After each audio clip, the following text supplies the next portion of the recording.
Okay, good morning. Today is, what day is today? Today is Wednesday, the 6th of February 2013. You might notice the different look. I'm trying something new here. I'm recording this with my Samsung tablet, and I want to try some different technology approaches and see how this works. Same thing. I'm just playing around with a little bit of technology just to give myself some options. I'd like to see just exactly how hard or difficult and easy it is to do this kind of a video thing, just instead of using my dash cam, but to use the tablet. Just experimenting with some options. Okay, so here we go. Tonight, the reason I'm wearing the red shirt is Panama is playing Costa Rica tonight in the Hex, the games leading up to the qualification for the FIFA World Cup 2014.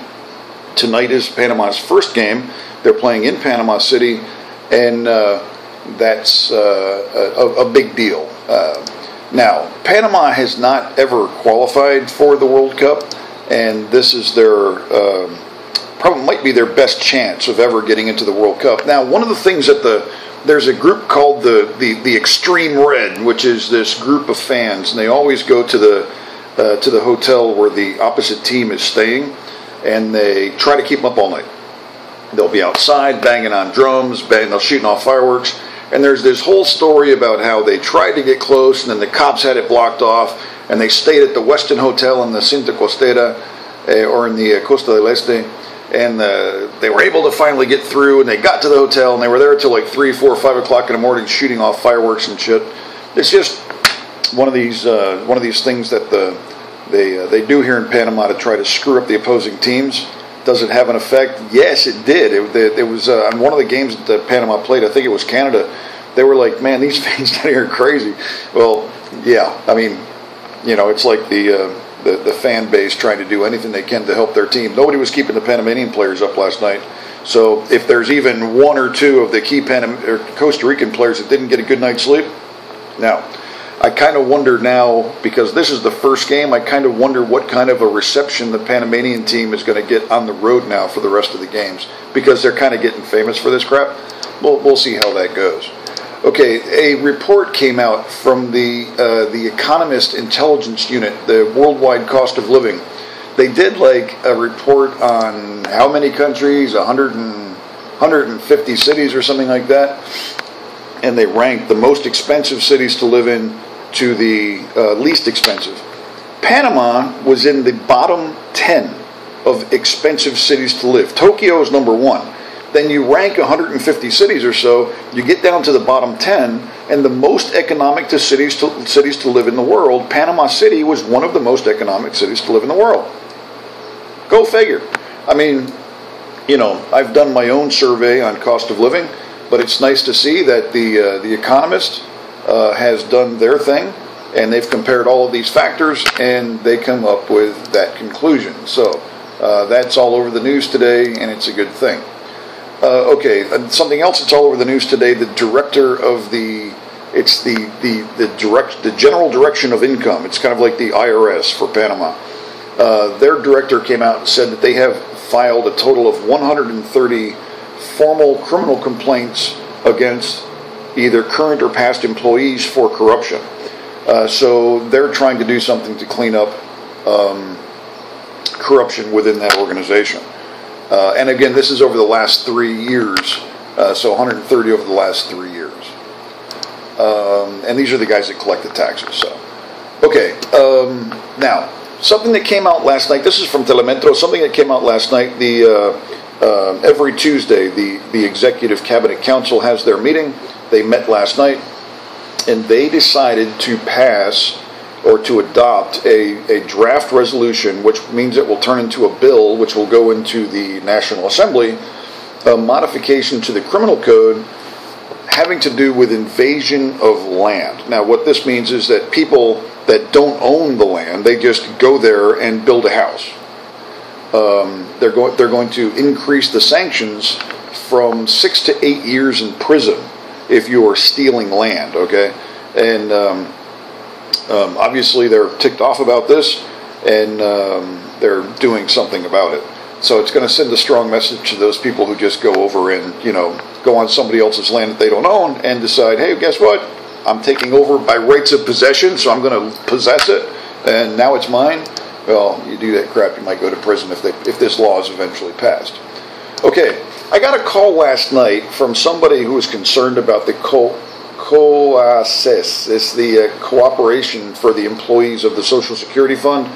A couple of years ago, I'm not sure exactly what the time frames are, but these guys issued CDs. Basically, they allowed other people who are not members or employees of the Social Security Fund to invest money in this thing, and then they were going to be giving loans out to the employees backed by their government employment status. So we know where you are, we know how much money you're going to make, so we'll loan you $10,000 and then you're going to pay us back. Well, a lot of these loans turned out to be bad loans. The Panamanians just took the money and ran, and the whole thing is kind of collapsing. Now it turns out that the Financial Pacific, remember Financial Pacific and Petaquilla and that whole scandal? Now they're investigating to find out if this COASES thing is linked to the Financial Pacific thing, and it's just getting kind of more complicated. The people that called me last night were concerned because they've invested as investors, not members or shareholders or employees of the Social Security Fund, but they've invested in this COASES deal, and now they're concerned that they're going to lose their money, and that very well possibly could happen.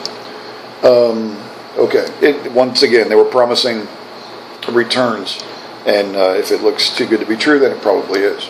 Okay, Panama City is getting ready for the carnival celebrations, which are coming up this weekend. There's a guy named Don Omar who is a singer. I'm too old to know who this dude is, but he's going to be. They're paying him $250,000 to sing, I think, one concert.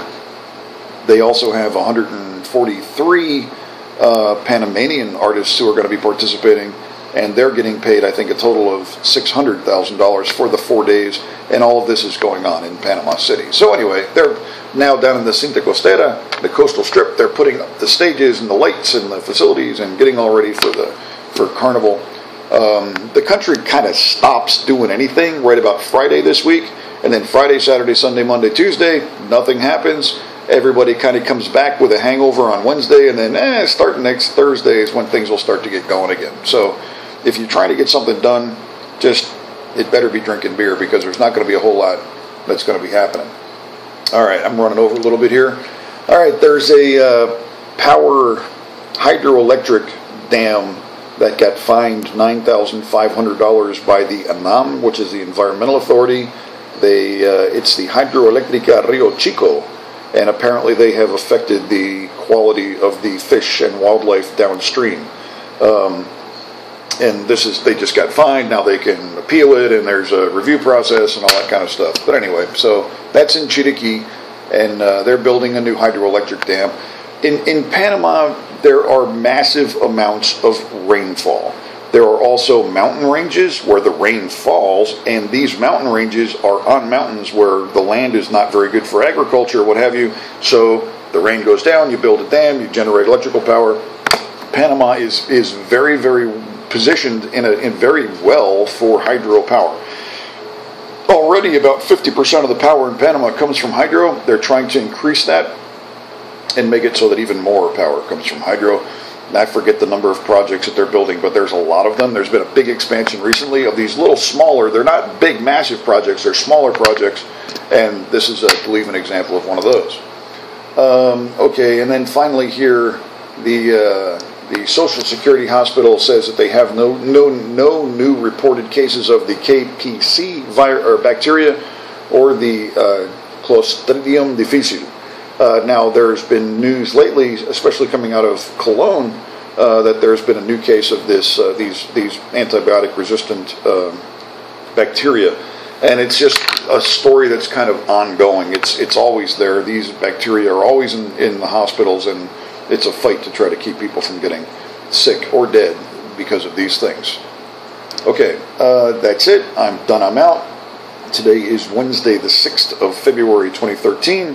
Thanks for watching, and I'll be doing more of this technology experiments as time goes by to figure out exactly what my options are, and I'm just looking for new things to play with, new toys, new ways to do this.